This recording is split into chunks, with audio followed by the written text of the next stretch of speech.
পীরের নির্দেশে ভোট দেন না নারী ভোটাররা। নির্বাচন কমিশন সকল প্রস্তুতি সম্পন্ন করলেও নারীরা যান না ভোট কেন্দ্রে, প্রয়োগ করেন না নারীর অধিকার তথা ভোট। চাঁদপুর ৪ আসন ফরিদগঞ্জের ১৬ নং রূপসা দক্ষিণ ইউনিয়নের মোট ভোটার সংখ্যা ২১,৬৯৫ জন। এর মধ্যে নারী ভোটার ১০,২৯৯ জন।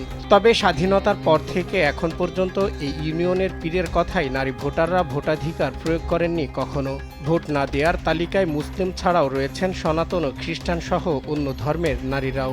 রোজকার সাধারণ খাবার এখন হবে অসাধারণ। প্রাণ স্বাদের মশলা, স্বাদ বাড়ায়, ঘ্রাণ ছড়ায়। মূলত পীরের আদেশেই ভোট দেন না নারীরা বলে জানান স্থানীয়রা। ছোটবেলা থেকেই কখনো দেখি নাই যে আমাদের মা কাকিরা ভোট দিয়েছেন। এই অনুযায়ী আমরা কখনো ভোট দিতে হয় নাই বা দেই নাই। আমগরে হুজুরে মানা করছে জনহুরে ছোট হুজুরে দেইও না জীবনে আর দিতাবো না পাই না জীবনে।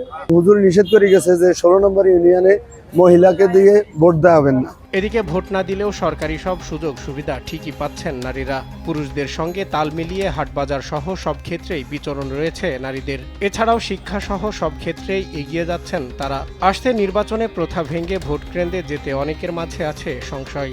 ওনার মানা করছে যে এখানে তোমরা মহিলার ভোট দিও না, এর লাগে ওই পর্যন্ত আর মহিলার ভোট হয় নাই। এখন উনি নিষিদ্ধ করে গেছে ১৬ নম্বর ইউনিয়ন আর কি, চাঁদপুর জেলা ফরিদগঞ্জ থানা ১৬ নম্বর ইউনিয়ন আর কি। প্রচলিত আছে ১৯৬৯ সালে ভারতের জোনপুর থেকে হাসনে মওদুদ নামের এক পীরের আগমন ঘটে এই এলাকায়। মহামারী থেকে বাঁচতে নারীদের নির্দেশ দেন পর্দার পাশাপাশি ভোট কেন্দ্রে না যেতে। এরপর থেকে এই রীতি প্রচলিত এখানে। আসছে নির্বাচনে নারীদের ভোট কেন্দ্রে আনতে বিভিন্ন কর্মসূচি হাতে নেওয়ার কথা জানান সংশ্লিষ্ট কর্তৃপক্ষ। চাঁদপুর জেলায় যোগদানের পরে আমি জানতে পারি ফরিদগঞ্জ উপজেলার রূপসা ইউনিয়নের ৯টি গ্রামের ভোটাররা, বিশেষ করে মহিলা ভোটাররা ভোট কেন্দ্রে গিয়ে তাদের ভোটাধিকার প্রয়োগ করেন না। এ বিষয়ে অতীতে নির্বাচন কমিশনের নির্দেশনা মোতাবেক নানা ধরনের উদ্যোগ গ্রহণ করা হয়েছিল, তারপরেও তাদেরকে কেন্দ্রমুখী করা খুব একটা যায়নি।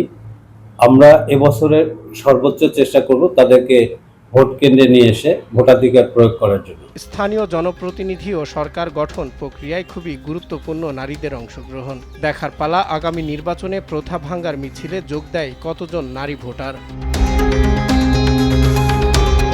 সজল বিশ্বাস, নিউজ ডেস্ক, দেশ টিভি।